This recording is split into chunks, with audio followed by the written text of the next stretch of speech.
I never imagined a completely ordinary Tuesday would end with my neighbor being dragged away in handcuffs.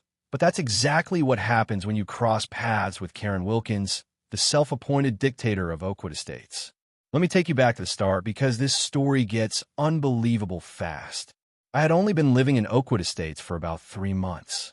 On the surface, it was a dream neighborhood. Perfectly trimmed lawns, matching mailboxes, and a community pool that was never too crowded. The houses were surprisingly affordable for the area, which in hindsight should have been my first red flag. The second red flag? A 3-inch thick HOA handbook the previous owners left on the counter. Several sections aggressively highlighted in neon yellow. Just follow these exactly, and you'll be fine, the seller said with a nervous laugh as he handed me the keys. I didn't think much of it. I'm a mechanical engineer. Rules and order make sense to me. How bad could a homeowners association really be? I was about to find out. I first met Karen Wilkins at the mandatory new resident orientation. She stood at the front of the community center like a dictator addressing her subjects. Her platinum blonde bob was cut with surgical precision, square-frame glasses sat on her nose, and her smile never once reached her eyes. She wore a blazer decorated with an oversized president pin, as if anyone might forget who she was for even a second.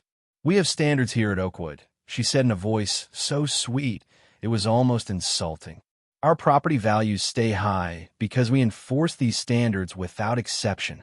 As she delivered those last 2 words, she stared directly at me, like she'd already decided I was going to be a problem. For a few weeks, nothing major happened. I minded my own business, went to work, and followed the rules. But Karen seemed to have developed a personal obsession with my property. I come home to find violation notices for the pettiest things. My grass was a 1/4 inch too tall. My garbage bin was visible from a street for 15 minutes after pickup. There was a smudge on my mailbox.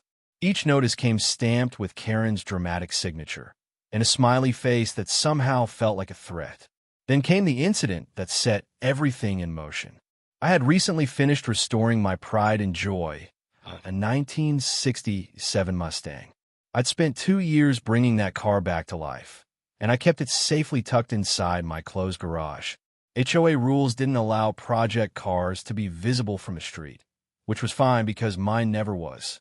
One Saturday morning, during approved hours, I opened my garage to wash the Mustang in my driveway. I'd barely set up my supplies when Karen's electric golf cart, plastered with Oakwood Estates logos and HOA enforcement decals, came flying down the street. She screeched to a stop right in front of my house. "Excuse me," she snapped, her voice sharp enough to slice metal.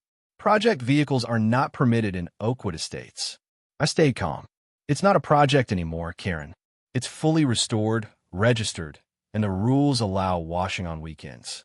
She squinted at the car, then at me. "That certainly doesn't look like a primary vehicle. The rules clearly state all vehicles must be used regularly and cannot be stored as collections." Then she started taking pictures from every angle. "I do use it regularly," I said, trying not to lose my patience. "Just not as a daily commuter." "We'll see about that," she muttered, speeding away while typing furiously on her phone. I assumed another violation notice was coming, but I had no idea just how far she'd go. The next day, I had to leave for a 3-day business trip. I parked the Mustang in the garage, locked everything, and drove my commuter car to the airport. Late Wednesday night, exhausted from travel delays, I took a rideshare home. As we pulled into my driveway, something felt wrong. I couldn't figure out what until I walked into the garage and switched on the light. My Mustang was gone. At first, I thought I was losing it. Had I parked it outside? Somewhere else? No. Impossible. Then the truth hit me like a punch to the chest. Someone had stolen my car from inside my locked garage. Heart racing, I called 911. "911, what's your emergency?" the dispatcher asked calmly. My car has been stolen from my garage." I tried to keep my voice steady as I explained to the dispatcher, "I just got back from a business trip, and it looks like my garage was broken into." The police arrived within 20 minutes. 2 officers inspected the house and garage, taking notes and checking for signs of forced entry. But strangely, everything looked untouched. No broken windows, no damaged locks, nothing. It was as if whoever took my car had a key. "Do you have any security cameras?" one officer asked. "Yes," I said, remembering. I had installed a video doorbell and a garage camera when I moved in. I opened the app on my phone, and the three of us watched the footage together. What we saw didn't just surprise me, it stunned me. Monday morning, barely 12 hours after I'd left for the airport, the camera showed Karen Wilkins walking up to my front door. She rang the doorbell several times, then made a phone call. Around 20 minutes later, a tow truck pulled into my driveway. Then came the part that made my stomach drop. The garage camera captured Karen unlocking the interior garage door with a key, my key, and instructing the tow truck driver to hook up my Mustang. The driver looked confused, but Karen spoke with such authority that he didn't question her. The officer paused the video on her face. "Do you know this woman?" I swallowed hard. "That's Karen Wilkins, the HOA president. But I never gave her a key. I have no idea how she got inside my house."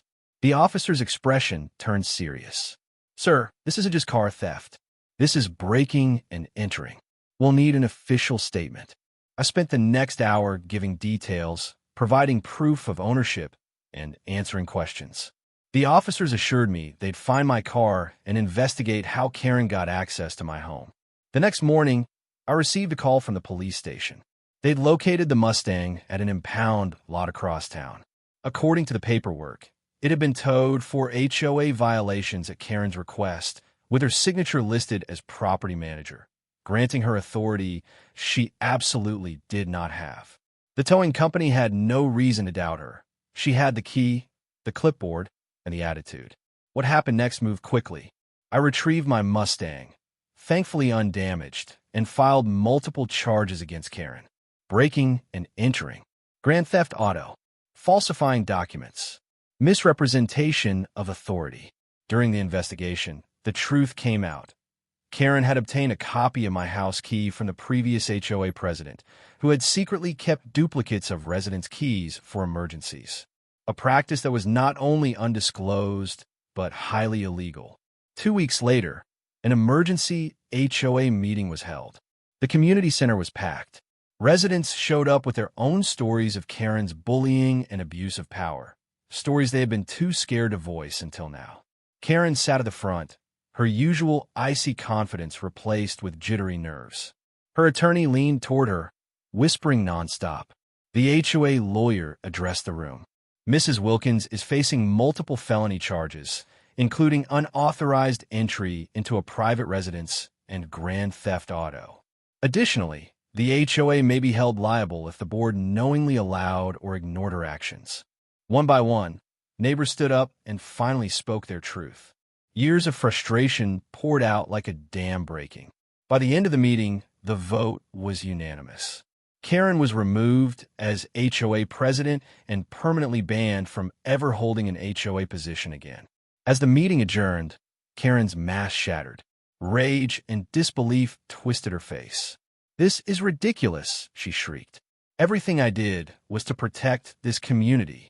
You'll all regret this when the property values drop without my leadership." Her voice cracked. The room fell silent. Her attorney rose and addressed everyone. "My client is facing up to 5 years in prison and over $50,000 in fines. We ask that no further public discussion of this case occur." Karen's eyes met mine across the room. For the first time since I'd met her, there was no arrogance, no superiority, just fear. She finally understood that her self-given power couldn't protect her anymore, and the empire she had built on intimidation was collapsing around her. And in that moment, the once untouchable Karen Wilkins was reduced to what she truly was: a neighbor who had taken her tiny taste of power far, far too seriously.